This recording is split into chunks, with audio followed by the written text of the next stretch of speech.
at ANN@KUCI.org. Listeners, we have an exciting guest here in the studio today.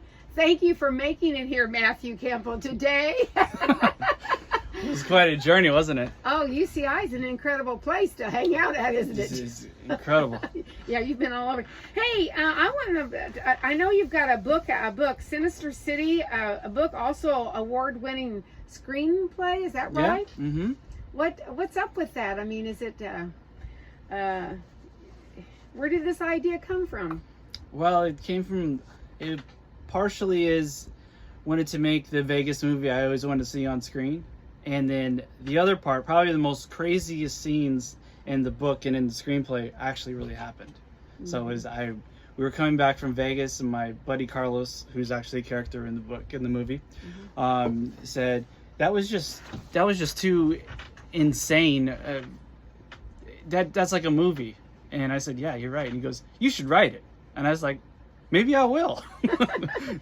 Did you go to school for anything like this, or did you know what? I've been doing theater and working as an actor pretty much my whole life, like since I was like 6-7 years old. So my training was like theater, the stage that's where I got my training as an actor. And I'm actually a general contractor, renovated a theater teacher from Chapman University recently. Oh, Chapman. Okay, yeah. What an incredible school, too. That's not too far from here, right? No, it's Orange, not. It's yeah. like an East Coast school. Anyway, I've got so many exciting things that I want to ask you today, yeah. and I know that I know your time is limited. So now, this initially was published in Sydney, Australia, before coming to New Zealand and then the United States. Mm-hmm. How did that come about? So I was on stage doing this British comedy in Australia, and that was during the pandemic in 2020, where about the only place you could do theater was New Zealand or Australia. So I got to Sydney, it was about November, December of 2020, and I was in hotel quarantine, and about seen enough cricket to last a lifetime. And so I was like, I need to do something. And then I kind of had stumbled across some blogs from Quentin Tarantino, and talks about like making screenplays into books and things like that. And I just kind of took it to heart, and I was like, well, I got a laptop here. I can't leave this hotel for 12 more days, so I might as well write this thing. So I wrote it, and we did editing for probably about 4 months, and then kind of reworked it, and then started pitching it to publishers. And then in July of 2021, I got a yes from Balboa Press and Hay House Press, and one of the junior agents looked at it, and he said, we do mostly self-help books and documentaries and things of this sort. We don't do comedy. He goes, but I was laughing so hard by the 10th page. I was like, someone's got to print this thing. So he kind of took it upon himself, and I got a pretty great deal with them. So that's really neat. That's neat. I love to interview people here. I've been doing this for about 15 years, and, and what they do, how they got to where they're at, and I find some people exciting. Hopefully I'm one of those people. Oh yeah. Well, you just getting you into this studio was interesting. Was it? Sure. Yeah. My life's never boring. That is for sure. Yeah. we can only dream, huh? So now you stand up, you ghostwriting, you've done jokes, sketches, comedy. Yeah. How are you drawn to comedy? What was your? I just feel like as an actor doing comedy and drama, I was always, maybe it's my silliness, I was always, I did a lot of comedy on stage, and I guess I'm just kind of drawn to it, and just kind of comes naturally to me. But I love doing drama, too, but comedy's kind of like I just kind of gravitate towards it.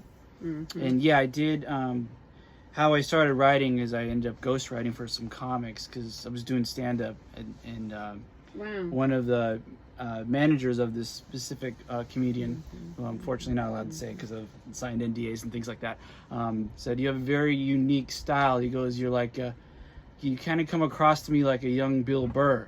And I was like, well, that's a compliment, because Bill Burr is hilarious.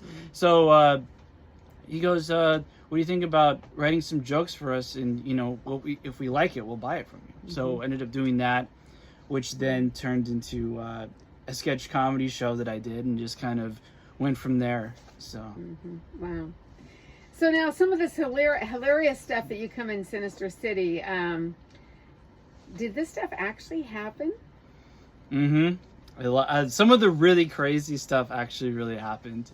So that was the things that you would think there's no way that's made up. He wrote that. I was like, you know, I exaggerated it, but it did happen. So I think that I like to have some truth mixed in with some, you know, fiction, nonfiction together in stories. I think it makes them a lot more interesting. I love to watch stories on people, and I actually wrote one myself too. Did you? Oh, okay. All right. Yeah. Well, everybody should be able to. You know, everybody. Yeah. As a contractor, it was an interesting ride. Who's your biggest inspiration, and how did they inspire you? Sylvester Stallone's my biggest inspiration. I don't know if you've ever seen the documentary about him on Netflix, but if you haven't, you should. I will now that you've mentioned it, mister. And I identify with his like struggle as an actor. You know, it's hard no matter where you're at in your career. It's always a challenge. So many people vying for a select amount of spots, and I just love how he just had this similar mindset to what I was going through, and I wanted to write something like. I mean, I'm more driven to comedy. He's kind of more drama, but you know, it kind of lends itself to storytelling. And just the way he just like, hey, you know what? I'm going to take my career and take the bull by the horns, and I'm going to write myself a career. You know, I'm gonna, you know, and that's how Rocky was. A lot of people know the famous story. He put up, he blacked out all his windows and sat there and locked the door and just said, I'm going to write this thing till it's done. And he said, he goes, I think the famous thing was, he said that I could hear the wolves at the door when he was writing it. So, and you know, he's written, we all know all the amazing franchises. So just like, that's an inspiration. That's kind of what I want to do with Sinister City. And I've got 4 other screenplays that I've written that I want to get produced and financed and made. That is really cool, cool. Yeah, and with the change, with what's going on out there, it's attainable for everybody now, I think. Yes, a lot of people are kind of sour about the strikes, which who wouldn't be, but I think that what's going to happen for the young filmmakers in the next generations is going to be all these different streaming services that are going to be needing content, and so it's not just going to be Netflix and Amazon anymore. There's going to be like a whole slew of, I mean, Chick-fil-A is doing a streaming platform. Really? I don't know if you knew that or not. That just kind of came in the news a couple days ago. So that's that seems almost outlandish. So let's we say. I was like, why not? Why not? So I mean, what's a lot of people will be jumping into these things, and everyone needs like content. And so, you know, the shakeup in all industries happen, and we have to adjust. You know what I mean? Absolutely. That's just I'm a real estate broker, and I see a lot of adjustment going on this past week with the Department of Justice. And it will continue to evolve. To happen. Yeah, for sure. So now, in addition to being a writer, you're also an actor. That's really cool. Did one help the other, vice versa? Which one? Yeah, they both kind of lend themselves. Like I said, my training came from the stage, and I just think that after a certain amount of time, and you know, auditioning for things, filming things, whether it's television, film, stage, whatever, commercials, you know, like you look at a script sometimes and be like, well, that's not good.